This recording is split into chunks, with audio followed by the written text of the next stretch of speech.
Washroom না থাকার জন্য কত কিছু হতে পারে। এই দেখো, এই ছবিটা তো ভীষণ একটা সোশ্যাল ইস্যুর ওপরে নির্ভর করে ছবিটা দাঁড়িয়ে রয়েছে। তো আমরা এই ছবিটা যত মানুষের কাছে দেখবো, এটা আমাদেরই প্রবলেম, আমাদেরই বাড়ির মহিলাদের প্রবলেম। তো সুতরাং আমাদের সবাইকে এটা এগিয়ে আসতে হবে। শুধু নট নেসেসারি যে মানে আমরা ছবিটা বানাচ্ছি বলে দেখতে আসুন তার জন্য, নিজের ফ্যামিলির ভালোবাসা, যাদের বাড়ির মহিলাদের ভালোবাসি তাদের জন্য এই ছবিটা দেখতে হবে আমার মনে হয়। তবে এরকম ধরনের প্রডিউসার বা ডিরেক্টর আরও এরকম ধরনের ছবি বিষয় নিয়ে গল্প বানাতে পারবে, নাহলে পসিবল নয়।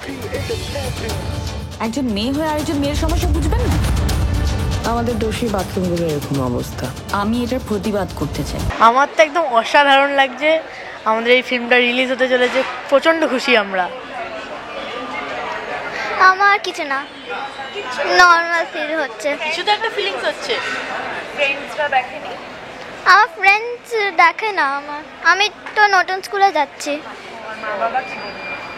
মা বাবা কিছু না, ওরা তো বিজি।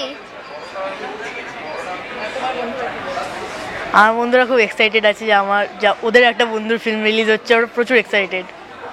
আর মা বাবা তো ভীষণ এক্সাইটেড।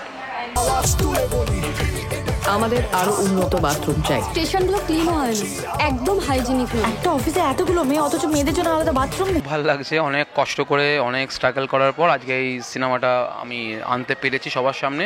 এবং আমি বলবো প্রত্যেকে মহিলা পুরুষ সবাই যেন এটাকে যেন সাপোর্ট করে, কেননা এটা খুব ইম্পর্টেন্ট টপিক নিয়ে সিনেমাটা বানানো হয়েছে এবং লোকে যেন দেখে, সেটা আমি চাইবো। মহিলারা এটাকে নিয়ে কখনো প্রতিবাদ করেনি, বিভিন্ন জিনিস নিয়ে প্রতিবাদ করেছে, কিন্তু এইটাকে নিয়ে কখনোই প্রতিবাদ করেনি। তাই না, আমি এটা প্রতিবাদ করার জন্য আমি একটা হ্যাশট্যাগ ইউজ করেছি এখানে, হ্যাশট্যাগ পি ইন্ডিপেন্ডেন্স।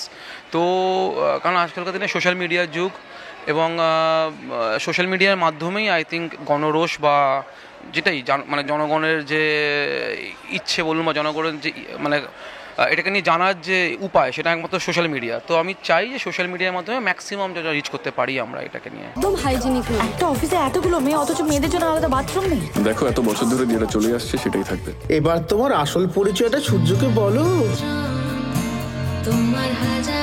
আমি আমার বন্ধুকে কোনোদিন ফিরে পাবো না। যুদ্ধ তো সবে শুরু।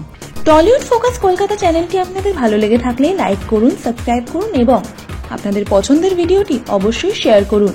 Tollywood focus Kolkata.